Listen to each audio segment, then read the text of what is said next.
Hey, chiropractors, welcome to Modern Chiropractic Mastery with your host, Dr. Kevin Christie, where we discuss the latest in marketing, business, and professional growth with some of the leading experts in the industry.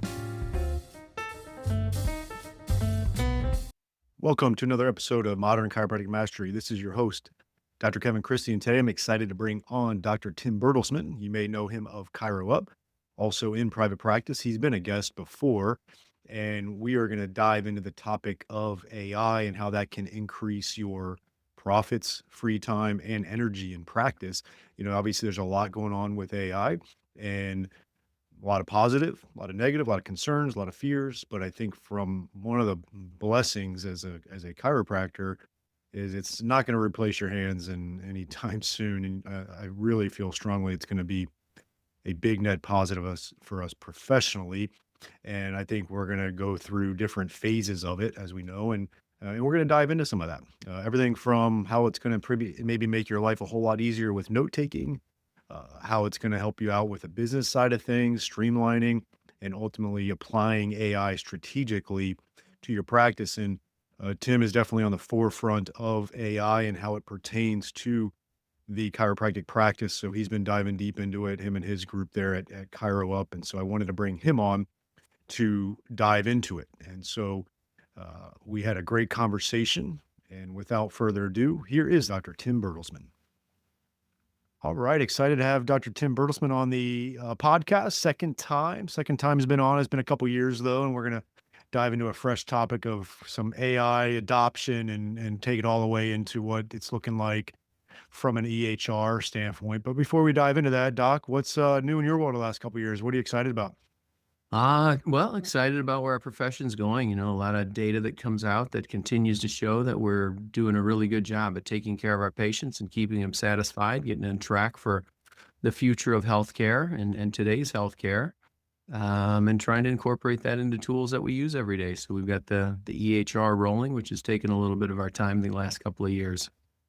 Yeah, no, it's always refreshing to hear someone that's excited about the profession and where we're going. I try to hang out with those folks more than the ones that are always pessimistic about it. I think if we were to interview someone from 1980, 1990, 2000, 2010, you'd always find people that were on the pessimistic side of the profession, and you'd always find people on the optimistic side. And I'd like to look at the optimistic side, right?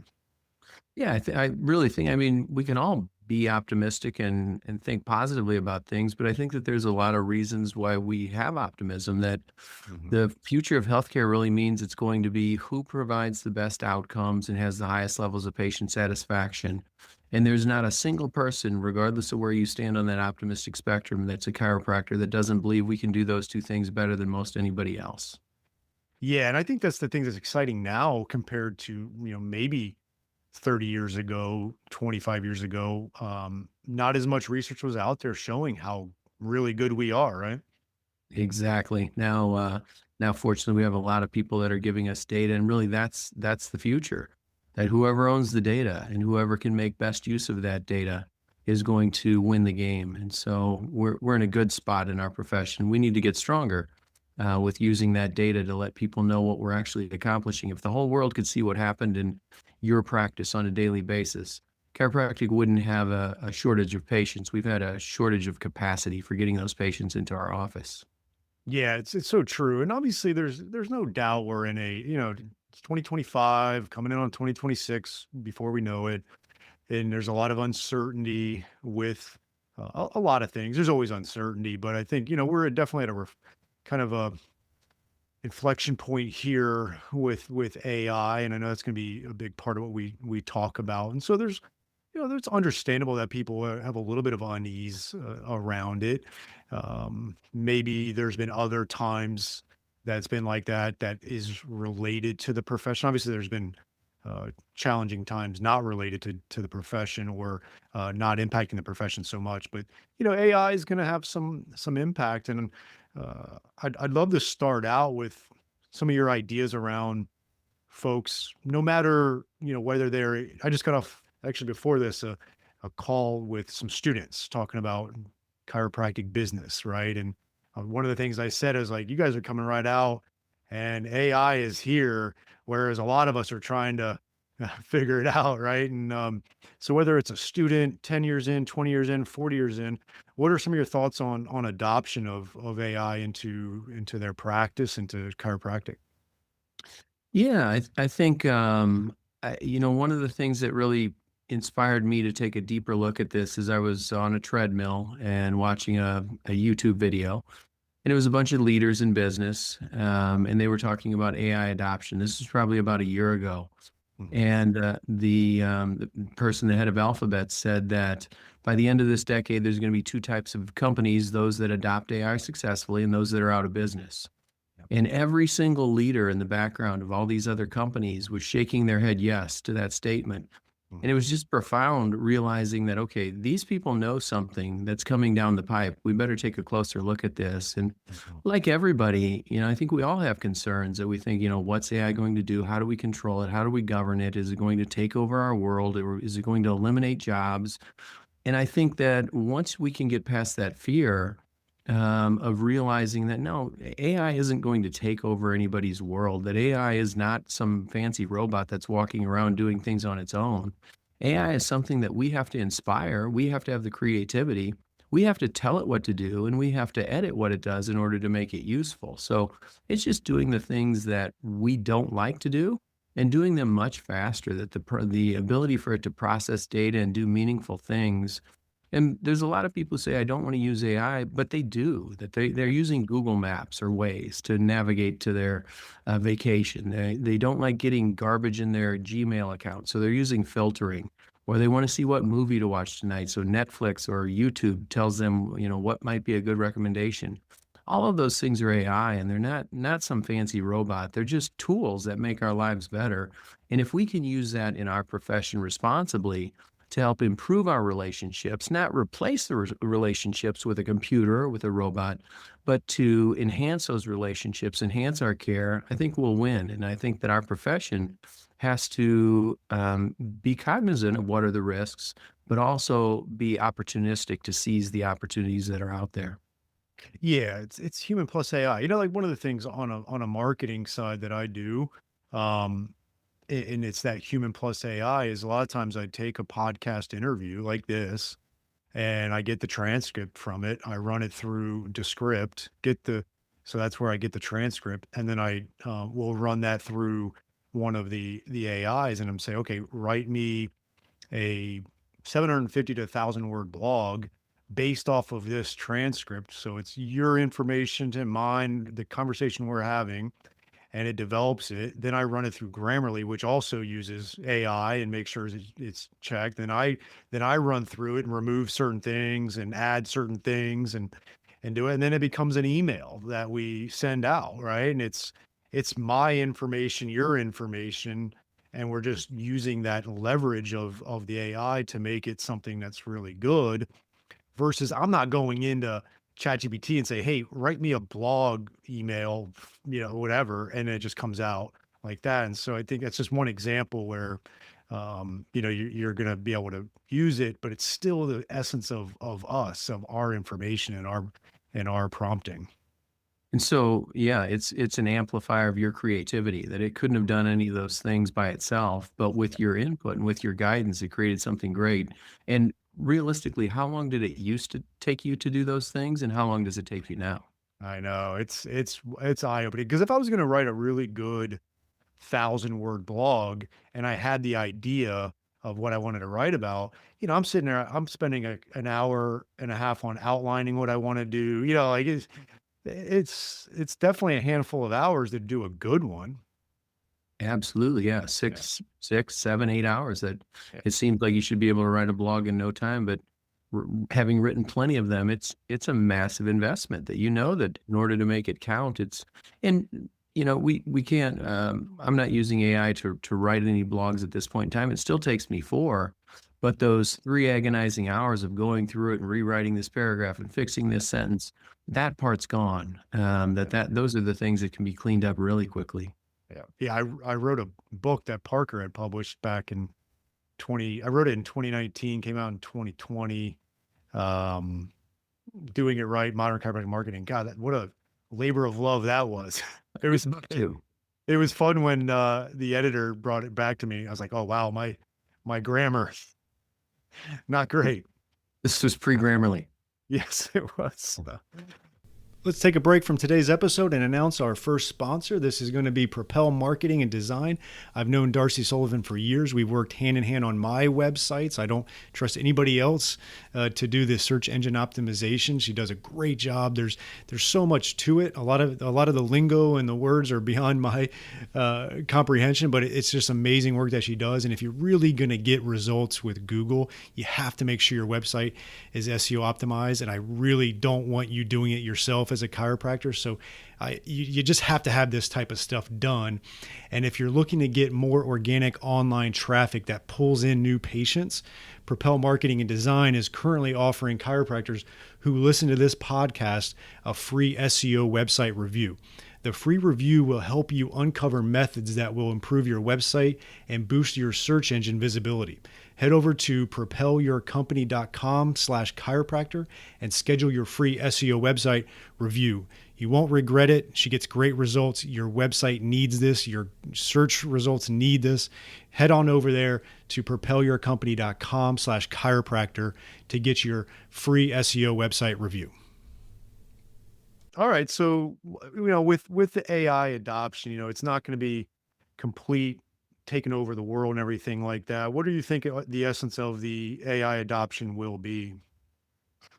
Oh, I am a believer in that first statement that businesses will either learn to use it or be out of business because somebody in your profession will learn to use it. That if we look at adoption of any technology, the telephone, it took them 50 years to get to 50 million users. Yeah. A computer took 14 years to get to 50 million users. The internet took 7 years to get to 50 million users.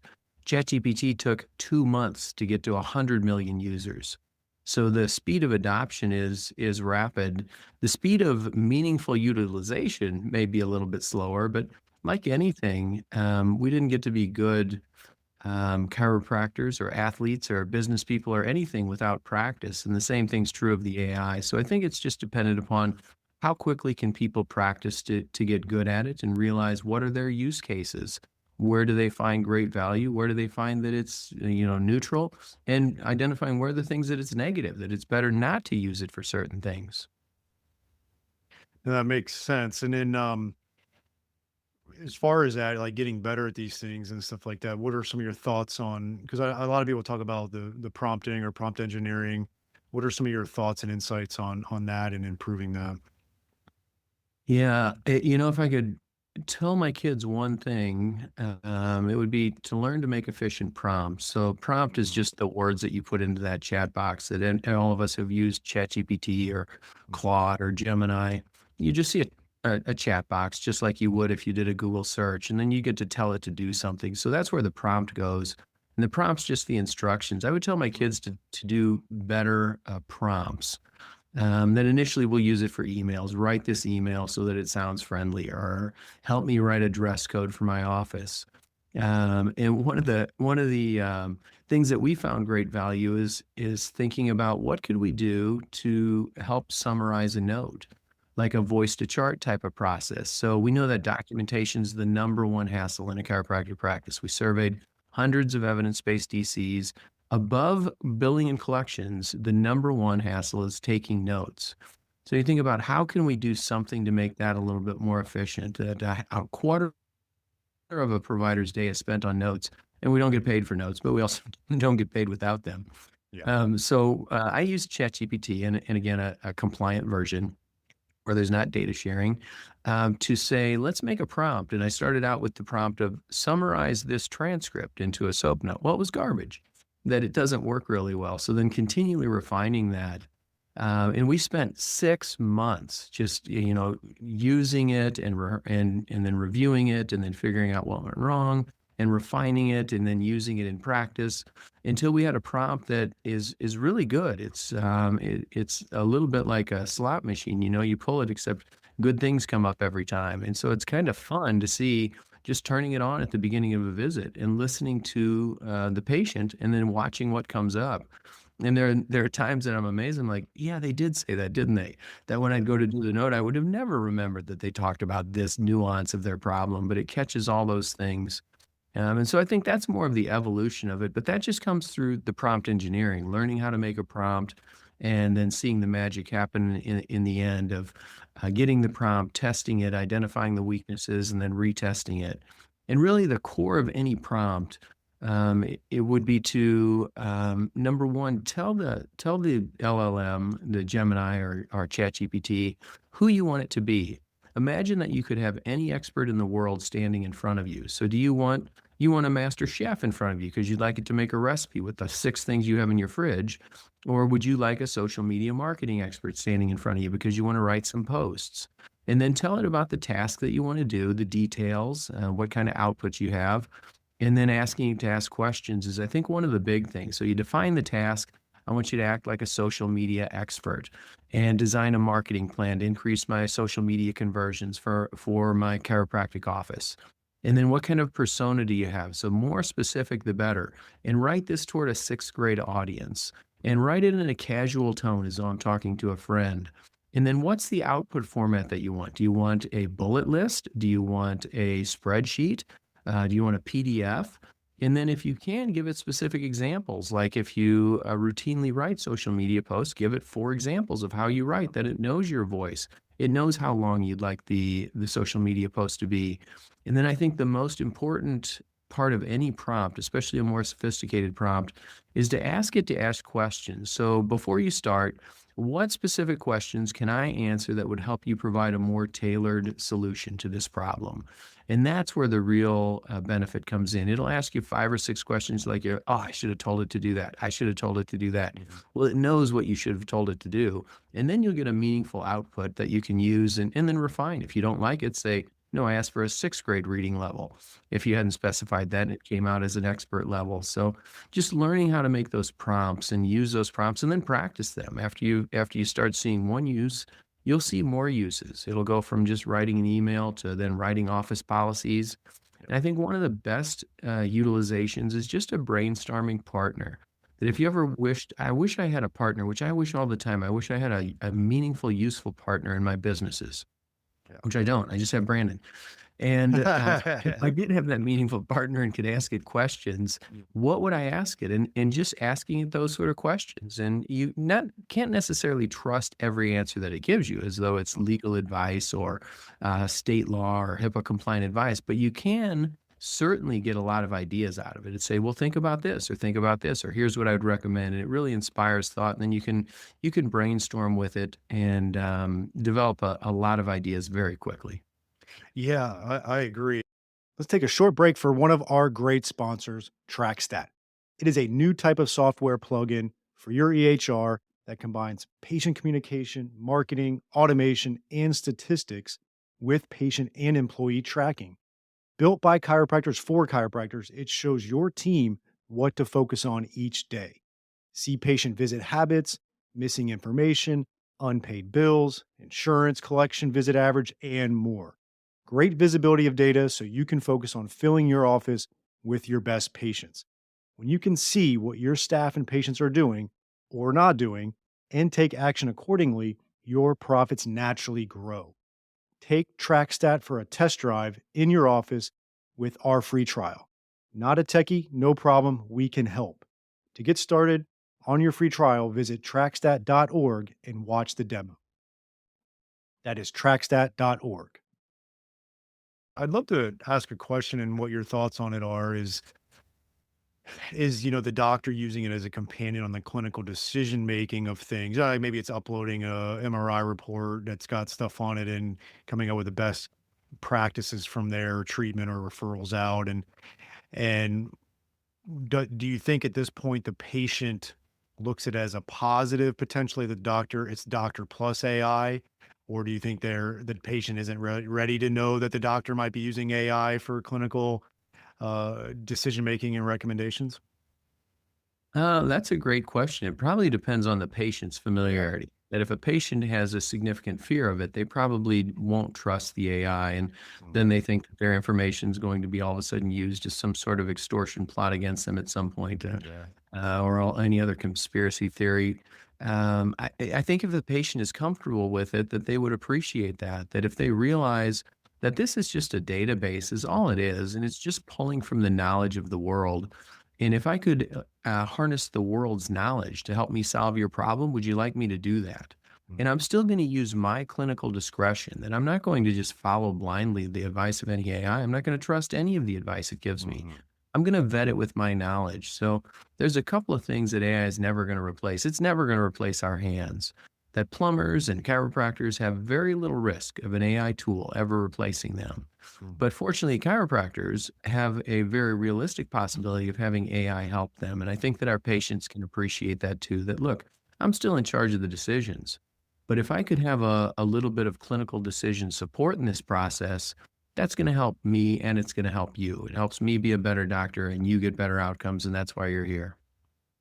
Yeah, we had a one not that long ago, and we used the version that's like the deep research, which I found useful for this situation. But the person was concerned about shockwave and something that they had done surgically, and we knew it was not a contraindication, but we ran it through AI, looked, and then printed it out, gave it to him. And he's like, "Look, this is deep research." We explained the difference between deep research and maybe not deep research, and then where the references were coming from, and gave it to him, and then he felt pretty good about what that spit out as far as, okay, yeah, it's not a contraindication. Yeah, putting his mind at ease as to there's something that has a little bit of a background to it. Yeah, exactly, and try to explain to him, and he liked it, right? So, I just wanted to ask that question. One of the things I'm excited about, just in general, is I feel like you go through these different phases of where we're at. There's 2 things I would say that's happened over the last 15, 20 years that's bogged chiropractors down, and you already mentioned one, which is EHRs and notes. If it was 1993, you just scribbled some lines on a piece of paper and your notes were done, right? And then obviously we had to be compliant and do all that, and that's bogged people down. And I would also say the second thing is that a lot of chiropractors have felt, especially over the last 10 years, that they had to create so much content and marketing and do all these things to try to compete in their communities. And so we found a lot of chiropractors getting bogged down with both notes and trying to be a marketer and create content to build their practice. And then what gets thrown to the wayside, unfortunately, is A, their sanity, B, sometimes their concentration on patient care or focus on patient care, and then sometimes their family, EHRs, notes, and having to create content and all that. It's almost like 3 different jobs into one. And I think we've hit our the worst it's ever going to be in those situations. And I'm actually excited that I think the AI, leveraging AI, is going to allow chiropractors to have really good marketing without them breaking their backs doing it. And also the EHR note system situation is going to be a whole lot better. And that's going to get a lot easier. And I'm going to have you speak to that in a minute. And so what that's going to then do, when done right, is now free up that chiropractor to really be able to focus on patient care, which is the table stakes. That's why we're all here. And it will free them up to maybe do more in-person human connection marketing, getting out in the community and having time to actually get out there and meet people. And I think that's going to come at an increased premium to be able to be in person for certain things because you won't be bogged down. And so I think we got a really good scenario if we leverage this AI appropriately. Take a little bit of time. I know there's going to be a learning curve. It's going to add another layer, but you're going to get really good at it. It's going to free you up. And so that's my long-winded excitement there, but I want you to kind of tease out to our listener here what you think the future is of EHR and AI and how it might help with soap notes and that type of stuff. Yeah, I'd love to do that. What you said really resonated. I remember in practice, you see your 10 patients a day and you're really busy, and Yep. and then you do some marketing. and you get patients. So you turn the faucet on, and then you get busy in practice, which means you have more notes to do and more things to manage. So you take your foot off the marketing gas pedal. And then when you take your foot off the marketing gas pedal, the good news is you have more time to market because you're not seeing as many patients. So it's the constant hitting the capacity button in either marketing or the capacity stop point in clinical capacity. And the more that, I always think about using the AED, the automate, eliminate, and delegate, that what can I automate in my marketing or patient care? And what can't I? What can I eliminate and what can I delegate? So I think that one of the things that a good EHR can do is determining what can be automated in these processes. That all the things that we used to do, like letting patients set up appointments, they can do that online. We can send out automated appointment reminders and follow-up calls. If they miss their appointment, we can send them a reminder saying, you missed your appointment. I have another one next Tuesday at 3. Do you want that one? The automations for billing and insurance verification. So pre-insurance verification and automated ERA uploads. Those are the things that we've taken a lot of time to build in the system to say, what can we automate in these processes? And then obviously the documentation, which is the number one hassle. And by far what we've put our most energy into, how do we make a meaningful note that can get you paid and keep you paid, but not take all day to do? That right now, so many EHRs in the medical field just puke out a note and you don't know if the patient had an auto accident or hemorrhoids. It all looks the same. That it's just this pile of garbage, and getting to the 3 sentences that are different are a challenge. So we wanted to do something different. Our EHR, we use something called a chief complaint survey to collect patient data. So before the patient ever comes in, you're able to go through an OPPQRST. And this isn't just a stock series of questions. It's not a template. We spent 6 months refining this system as to what's the next question if this is positive or negative. And our coders put together a good experience that you can text or email to patients. So before the patient ever walks in the room, my entire OPPQRST is done. I ask a couple of clarifying questions. Like, I see on your medical history, you had diabetes. Are you seeing your doctor for that? Is it under control? Any symptoms from that? Great. We can clarify those things. But my consult has dropped from 10 or 15 minutes down to 2 or 3 minutes of clarifying questions. And then the voice to chart of just capturing those details. I don't even have to write that down, that the patient is taking metformin and it's been under control for 4 years. If they mention it during the visit, it shows up in the note. So that's really taken the subjective time down. And then the one thing that we are most excited about is we have a patent pending process that we kind of flip the way a soap note is taken. That we all do similar things for similar diagnoses. That if you have a patient with carpal tunnel syndrome, you're probably going to do Phelan's test and reverse Phelan's and carpal compression and a median nerve tension test and rule out the cervical spine. And you probably know that you're going to do some myofascial release of the wrist flexors, and you're going to mobilize their wrist and elbow and their neck. You're going to give them some stretching and exercises, and you'll do nerve mobilization. Maybe you'll do some laser or shockwave as well. Whatever your protocol is your protocol, and typically it's going to be pretty similar for all carpal tunnel diagnoses with slight modifications. So what we do is we let the provider put in the diagnosis, because when you see the patient, you go through the subjective, and then you put your hands on the patient to assess them, keep your hands on the patient to treat them, and then go pick up your pen and do the note. Well, by the time you know the note, you know the diagnosis. And if you know the diagnosis, you know what tests you probably did for those series of diagnoses, and you know what treatments you did, and you know what patient home advice you're going to give. So once you drop in the diagnosis, you just modify a couple of factors, and your initial note is really customized to that patient, to what you do, and is done very quickly with all the details of what's positive and what's negative. And I think that's what we're most excited about as far as the automation. Our notes are very, very, very quick and very good. So it's made the toughest part of my job the easiest part of my job. And then from there, we certainly want to collect data, because again, whoever owns the data is who's going to own the future. So we want homogenized data. You can't just have data in random formats. But if we have homogenized data saying, because we have a chief complaint survey, we can collect, what was the age, what was the character of pain. It wasn't in the patient's own terms. It was, they had 20 choices for what it was, but it's one of those. So by taking those homogenized data, we can really define what are the predictors for diseases and conditions that we treat, what are the most effective treatments based upon what you did, And once we have that, we can use those and put them into the data lakes, make them publishable insights, and truly elevate our profession. And that's the primary goal of the whole project is to see our profession become that undeniable best choice for patients and payers. We have to make chiropractors more efficient and arm them with the most potent tools. Whoever has the best tools is going to have the best outcomes and win the game.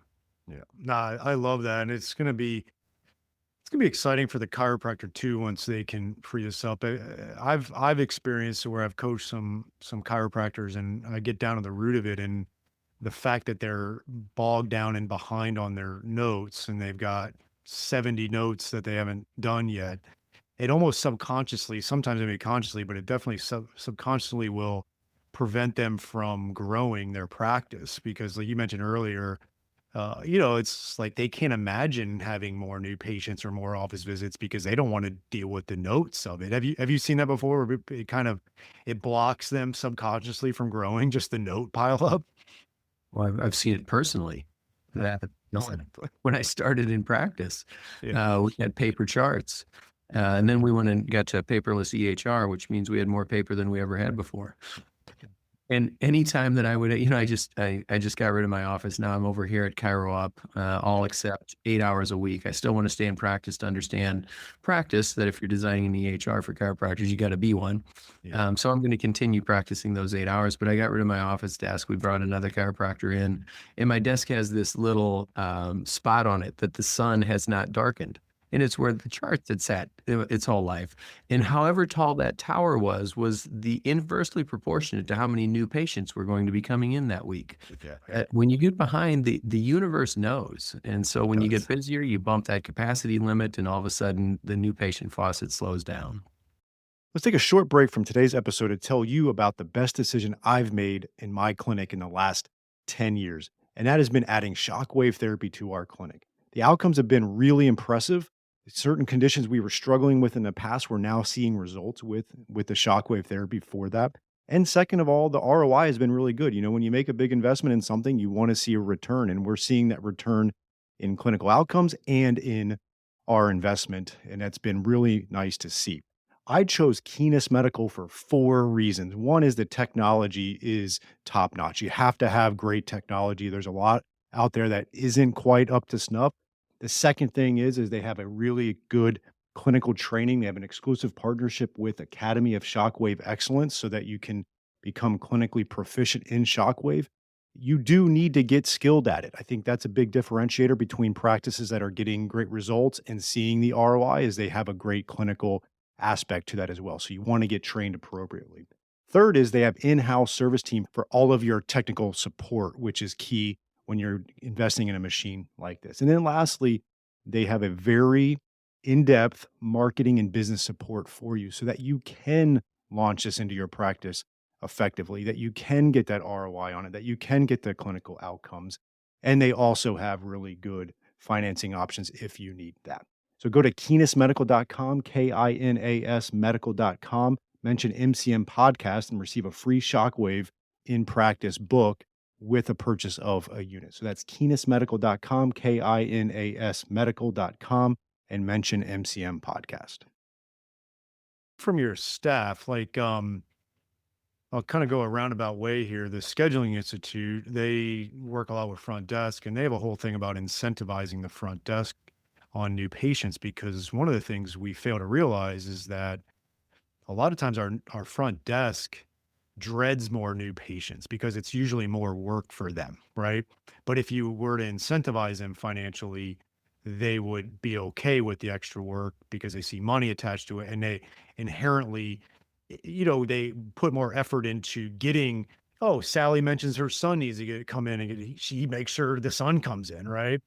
And I think it's the same way as if you have a system and it's using AI that makes that new patient experience way easier for not only the patient, but also the front desk, then they're not going to look at going from 25 new patients to 50 new patients in a month as a big deal. Whereas if it's cumbersome for that new patient on both the patient and the front desk, that can be a block there too. Is that something that you've noticed? 100%. That vibe that the front desk is getting off when somebody calls or when somebody comes through the office is very perceptible, and 100% that if the front desk isn't on board, if all the raindrops in your cloud are not moving the same direction, you're not going to have much power behind that channel. So getting the staff on board, and fortunately, that's where AI can really come into play and automations can come into play. That it's hard to automate the things that you and I do in a treatment room. Yeah. You can enhance the relationship, you can enhance your decision-making ability, but you can't really change how we're touching patients and impacting them. You can at a staff level, though, that so many of their tasks that they don't like anyway. They don't love answering the phone. They don't love rescheduling appointments. They don't love taking payments. They don't love collecting intake forms and insurance data and taking pictures of driver's licenses. Those are things that they would love to automate too. So that's one of our goals, is to, continue to make care feel more human, not more technical, but take away those things that just are not contributing to that human relationship Yeah. and automate those processes. Yeah, I love it. I think there's a world where you can increase your volume of patients. So obviously revenue and profits. You can increase your free time as a doctor, and you're not using your Tuesday afternoons that are off to do notes. Instead, you're maybe spending time with the kids or on the golf course or going to the gym, something like that. And I think you can increase your energy and enthusiasm around being a chiropractor. Yeah, it's amazing what a little bit of time and taking away those tough tasks, that we're all empowered by certain things and we're all drained by certain things. And most of us, especially, your audience, could do most anything that they're given, any task. But the things that empower them are giving energy. The things that are taxing to them are draining the capacity to do that. And most of these things that are able to be automated are the things that are draining us anyway. None of us went into the profession so that we could get better at processing paperwork. We went into the profession to be able to use our minds and our hands to help heal people and to be that authority in the community. And I think that's where technology and automations can help move us more quickly, to make us feel more empowered at the end of the day, while having seen twice as much and hopefully cutting our overhead in half, because so many of the things that used to take manpower now don't. And I think that goes back to why you're probably excited for the profession in the future, amongst other things, is that I do agree. I think this is, as it goes, is going to be that thing that gets, because a lot of people go back to, oh, I wish I was back in the 90s with chiropractic, this, that, and the other thing is like, this could be, not that it's going to go back to the 90s and we're probably not going to get reimbursed by the insurances like we did back then, but we can decrease overhead reasonably. We can free ourselves up. And if you take that, if you leave here with one thing, I would probably sit down and I would jot down all the things I hate doing in practice, and then start to look at where could AI do it, and just start tackling that. Have you run through any type of audits like that, of like a I hate this audit? Oh yeah, time audits, and we do those here on the Cairo Upside, having everybody say, "What are you doing throughout the day?" And it's no fun to write that down, to say, "Okay, I processed insurance claims, and then I made phone calls." But really looking at that, and then yeah, going through that AED, saying what could be automated, what could be eliminated, what could be delegated in this process, Mhm. and determining who's supposed to do each of those things, and then finding the tools to help make that happen. And starting with the low hanging fruit, that it doesn't have to be some comprehensive plan that radically changes your world. You don't want to start with projects to boil the ocean. Start with projects that solve your biggest problem. Find out what that is, what's sucking up most of your time, and what's one solution that you can do right now to help ease that process. Can you just get rid of that task? Can you have somebody else do that task, or can you find a tool that automates that task? I'm going to add a tagline to your AED: the defibrillator of your practice. Of your life, Gonna really. breathe some energy into that thing, right? I Get it love it. Yeah. alive That's why you're again. the marketing guy. Well, Tim, this has been fun. Is there anything I didn't ask, or anything that any other insights for the chiropractor in this as we navigate this? I think just being willing to embrace that change. That I always think of my father-in-law, who is a painter, and he's gone now, but he said, when airless sprayers came out. By the way, we sprayed this. Brandon and I painted this office, and it's the Cairo Up office when we moved into it. And so we got an airless sprayer, and we spit out 15 gallons of paint in about 3 hours. And Yeah. so obviously far quicker than a guy with a roller, especially these two guys with the roller. And he about how when they came out, there was a lot of concern of people saying, I'm not going to use an airless sprayer because it's going to take our job away. We use brushes and rollers.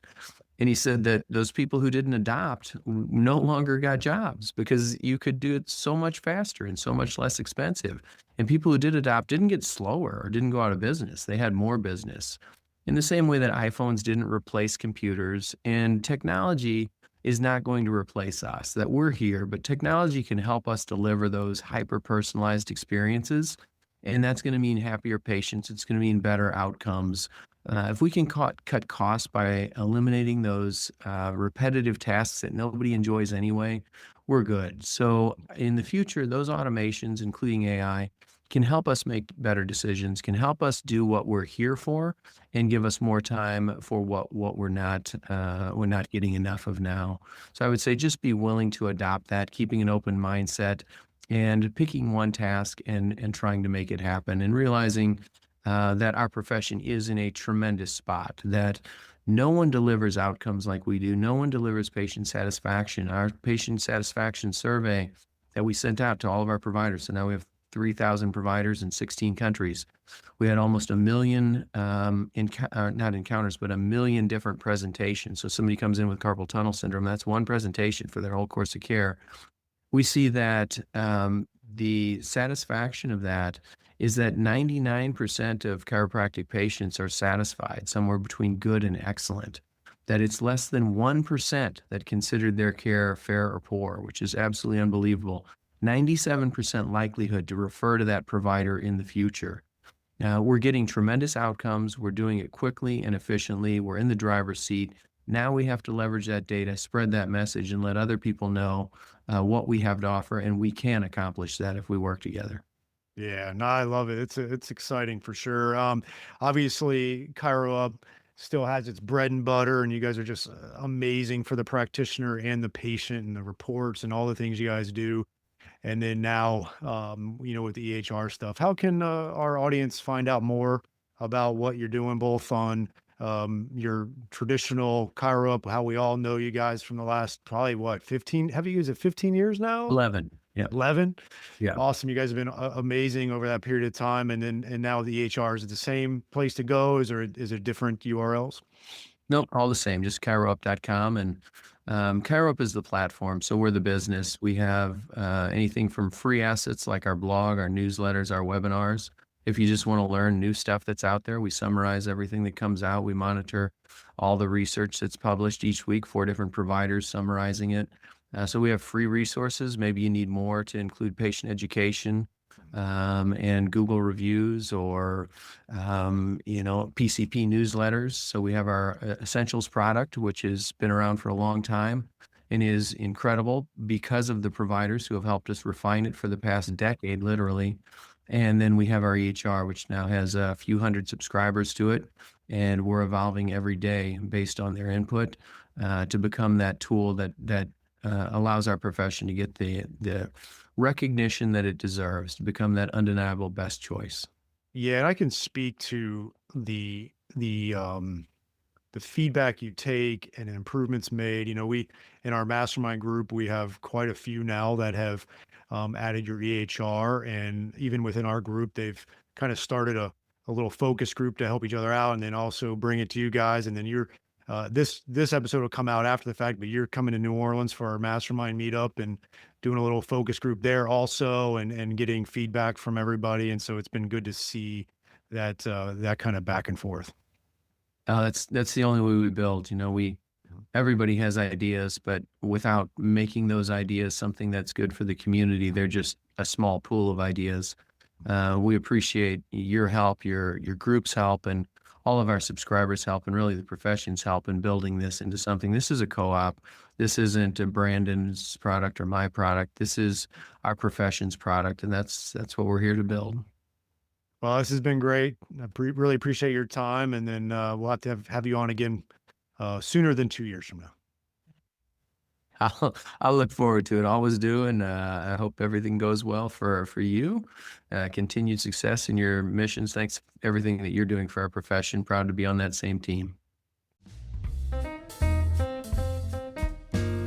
I hope you enjoyed this week's episode. And if you want to make the shift from busy, broke, and broken to time-free and cash confident, or you just want to continue with the exponential growth, check us out at modernchiropracticmarketing.com. Look at the MCM Mastery tab, watch the short video on there, and check out what we are doing now for evidence-informed chiropractors. We are equal parts coaching and marketing done for you. Yes, you shoot some videos, we help you with campaign strategies and ideas and really become a thought leader in your community. You shoot those videos, you send them to us, we produce, edit, and brand them to you. Then we distribute them through all of your channels. We also take them and we turn it into one good blog per month. And every other month, we have Darcy Sullivan producing a robust blog with a topic that you pick from her database to help with your SEO. So we essentially become your content marketing agency to make sure your practice is always having ethical, elegant content marketing to help grow your practice. On the coaching side, we also help you with everything from marketing ideas to business, communications, finances, anything practice growth, and really try to help prevent you from being stuck on that island. And we hold you accountable. We have a great group of doctors that are just doing amazing things, and we look forward to help you out to take that next step in your practice. So again, check us out at modernchiropracticmarketing.com and learn more.